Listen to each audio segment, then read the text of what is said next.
Welcome back to Open Line tonight. We are tackling the topic of homelessness in our city, and we're glad that you're alongside us tonight. If you have a question about homelessness, any of the issues these folks are facing, how you can help, give us a call, because I have a wonderful panel of experts in tonight that I know can answer your questions. So 615-737-PLUS is the number. We would love to hear from you. Let me reintroduce you in case you're just joining us to our panel. We have Carrie Simpson with the Metropolitan Homelessness Commission, Tracy Pekovich with Mental Health Cooperative, Kayla Wilson with Park Center, and Brett Swain with the Cookery. Thank you all for being here tonight. Sure.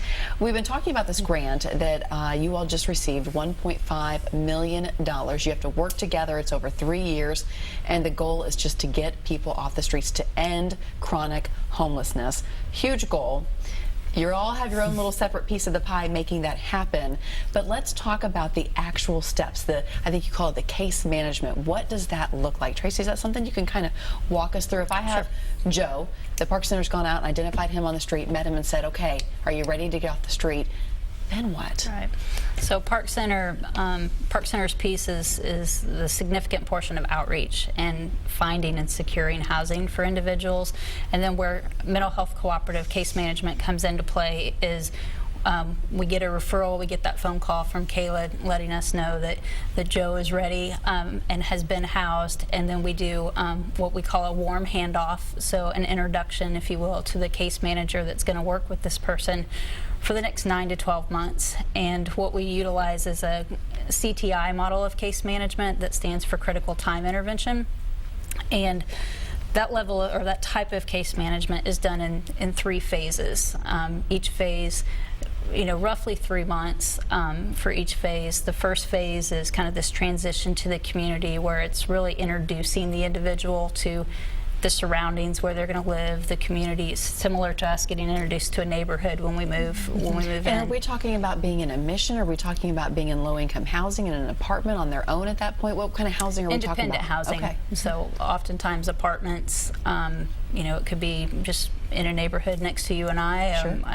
Kayla may even be able to speak more to where those homes actually are and kind of the different structure. But it's independent housing. 90% of the folks that we're serving currently through CTI are living in independent housing placement. So as you were saying, getting them used to that area, getting them to know people in the area. Right. So then phase 2 is kind of this tryout phase, and that is, somebody gets introduced to the resources in the area. Where's the local grocery store? Where's the closest bank? What is kind of within their realm, within their neighborhood? What do they have access to? Sometimes transportation can be a barrier, so identifying resources that are close by.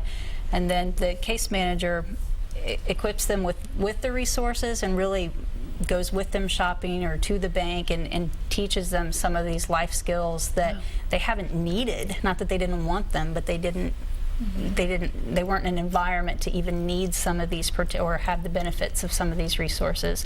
And then the last phase is kind of this transfer of care, where the hope is that the individuals got surrounded with a community of support, be it friends or neighbors or faith-based services, whatever the case may be.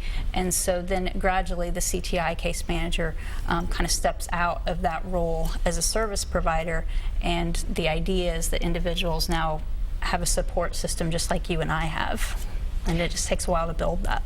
I can't imagine going through this process. I mean, what a hands-on process, and how many people this probably it takes, but I'm sure you don't have bundles and bundles of people doing this. What kind of timeline are we talking about, from the time that Kayla says, I have someone, to the time you're saying, good luck, you're doing great, keep going? So the grant's early enough, or we're new enough into the grant where we haven't got to that phase 3, or we're just entering phase 3 with some individuals, so that transfer out. But the idea is that it would take about 12 months. And so that can be some very intensive work that you're doing with individuals. But the idea of, in true CTI form, it's 9 to 12 months. At about month 7, we would start talking to the individual about kind of a projected discharge date, if you will, and then kind of what that's going to look like, and trying to prepare the individual for what that would look like, and then to assess if they're ready, you know, Right. and we don't have to stick so close to that 9 months, where if somebody's not ready and they need a couple more weeks or a couple more months, then, you know, we're able to have some of the flexibility so that we're making sure that it's a warm handoff into the community and not just hoping Okay, that your somebody time's up. gets it. See you later. Right. It's not that whatsoever. Right. We do have Ann on the line. I wanted to go ahead and take her call. Ann, thank you for being with us tonight. What's your question or comment? Hello? Hi there, Ann. We hear you. Go ahead with your question or comment tonight. Yes. I'm glad y'all got this on. You know, our mayor ought to start listening to this stuff and get places for the homeless instead of building all the stuff uptown, because they don't want the homeless up that way, because I've been up through there and I see how they do the homeless. And I think along what Ann is saying is just talking about the housing that is so desperately needed. Every night on the news we're talking about a new development going up and more apartments, but these are not affordable apartments, and they're most certainly not low-income apartments that are going up. Right. And it's just that squeeze that has really been put on the city. I hear so many people talk about, and I know you guys are running into it every turn, aren't you? Yes. It has to be so frustrating. It is. What is the answer? What needs to be done? Some of it's education, and just, you know, I think part of what Carrie said earlier about the definition of what is affordable housing, it kind of depends on where your perspective is and what your, you know, our focus on affordable housing is for the low income, for those that have gone years without a job or an opportunity for jobs, or who have mental health disability or physical disabilities, and so they're on that fixed low income. So identifying what affordable housing is, I think, is the first step, because I think some people think that they're doing it, but it's not capturing the whole population that needs yet to be served. And I think part of it too is education on what we're doing. House Nashville, you know, we have this whole process and community partnership that begins from the time that, you know, they're identifying individuals on the streets, walking alongside them to find housing and moving into that housing and providing that support. And most landlords have this fear and don't realize that, you know, we're there for support and we're there to help, and we want to see these individuals succeed, and they want to succeed. And so we have some great landlord partners that have given us the opportunity and really given individuals a chance for housing and seen how successful it can be. Urban Housing Solutions and Freeman Webb, they have been wonderful landlord partners who have really helped House Nashville. So there are stories that are working. Now, Yes. I want to let's switch the focus just a little bit from this grant that we've been talking about. What is House Nashville? So House Nashville is a community collaboration to end homelessness. So we have all of these nonprofits and government agencies in the city who have been working in silos to end homelessness. And in 2013, we came together and said, you know, partnership is really the key to this, and communicating and working together. So we started in June of 2013, and it was really just hitting the ground and figuring out as we went. And since then, we've housed 1,548 people. We've all been meeting. The three of us are on the leadership team, and we're also on the supportive services team. And we meet, and we've developed these processes. That's how we went from identifying people on the streets to the part of case management in the housing, identifying the needs so that people can be successful. We've recently joined the Zero 2016 campaign. And that aligns with the federal goal of ending veteran homelessness by the end of this year, and we are working hard to try and do that. It's a tough goal. We have over 30 partner organizations involved to end chronic homelessness by the end of the year, and our slogan is 2016 by 2016. We feel that if we house 2016 individuals experiencing chronic homelessness and veterans, that we will have met that goal and ended veteran and chronic homelessness within Nashville. And that was my next question. Do you have any, is there a way to put a number on how many people are homeless in our city?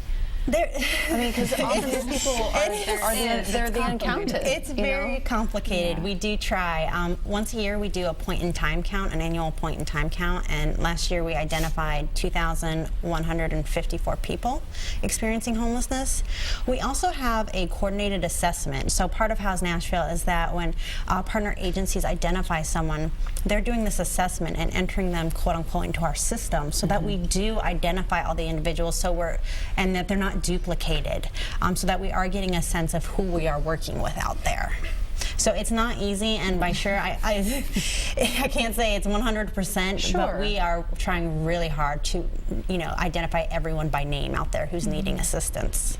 That's wonderful. It's absolutely amazing. Kayla, I think you had something to add. Yeah, I was just going to say, although 2,100 people is the number that we counted during the point-in-time count last year, I would say pretty unanimously that folks that are actually doing the work agree that that is a pretty gross underestimate of the homeless condition in Nashville. What would you or the think homeless if population. you just had to guess? If you weren't going for the underestimate, it would Yeah. I would add at least another 1,000 to that population. Easily. be. Wow. Yeah. And I would say, is it fair to assume that it's a mainly male-driven population? No? Not really. No. We that number does include those in shelters, including family shelters. What it does tend to leave out is those that are incarcerated, who have nowhere to go when they leave. Children. It's hard to get a number of children. We rely heavily on metro schools for that. So it does leave out those two populations. Let's take another quick call. We have Lucy on line 2. You don't even know what line she's on. For me. Hi, Lucy. Thank you for being with us tonight. Do you have a question or a comment? Well, first I want to thank you for having this show. My big issue with people is this definition of what affordable housing is. And it is your perspective. All of this is perspective. Every bit of it. You know, what I would like to see is some sort of website or something, and I don't have access to the internet, but I want people to see the numbers, because y'all were saying y'all estimated about 2,500 for the homeless population. I've heard numbers higher than 5,000.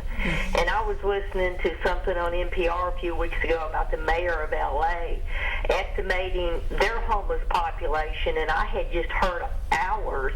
And I'm like, wow, we're kind of like way high on homeless per capita than what LA is. And LA is notorious for their Skid Row, and it's horrendous. I've lived in a tourist town where they've done sweeps on holidays and cleaned the homeless out. I was talking to a homeless lady one day, and the cop came right up, threw her stuff in the garbage, and put her in the back of the cop car to take her to jail for loitering.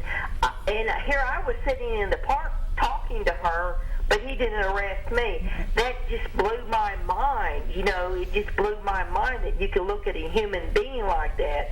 Your perspective on somebody. She wasn't a criminal, but she was just homeless, and he had encountered her before. And she says, well, I'll be let out Monday morning after the holiday weekend's over with. But he threw her stuff in the garbage. LA is coming up. They've got a program where they have storage for people, homeless people who work. A lot of people don't realize there are homeless people that work. Yes. I see them sleep in their car all the time. But LA's mayor says we can't keep doing what we've been doing, and I see Nashville starting to head in that direction where you're militant towards them, like what's going before the council tonight with a contributor. You cannot treat people like that. Just because you can go to Starbucks and afford an expensive cup of coffee, you have to see where other people are coming from. So what is affordable housing? When Mayor Dean came into office, I started hearing this term, quality of life issue. This is a quality of life issue. They started coming down on poor people with marginal incomes. Well, here's another thing I want to know. I heard 15 years ago that the average income for Nashville was $25,000, and I was going like, where? Now I hear that it's somewhere around $80,000, and I've heard that they want to get it up to $250,000. I want to know, you know, what the numbers are, you know, and define some terms. So if somebody's sitting at Starbucks, you know, poor to them means that they can't do 3 lattes that day. You see what I'm saying? Lucy, I hear your passion, and I so very much appreciate it. Yes, it's all a matter of perspective. Give us some facts, and to you people who work with the homeless, I try to help them the best way I can. I'm not an enabler, but bless your hearts. Yes. Because I think you're on the tough trail here, and I hope we don't turn into LA. I think somebody needs to look at what LA's faults or mistakes have been, so we can get ahead of that game before we go down that road for the next 20 years. That's all I wanted to say. Thank you. Well, Lucy, thank you for joining us tonight. Thank you for your passion. I think a lot of people feel like her. you get frustrated seeing it out there. You don't know what to do. You get frustrated by other people's apathy. And I'm sure you guys encounter that frustration every day in what you do, and thinking this is the way we got to go, but we're being pulled this way. So, you know, so many obstacles out there. When we come back, we're going to talk about one program that is really working, and someone who knows it from both sides of it, from being homeless to actually helping other people come out of homelessness. And that's Brett, and we're going to talk to him next. Stay with us.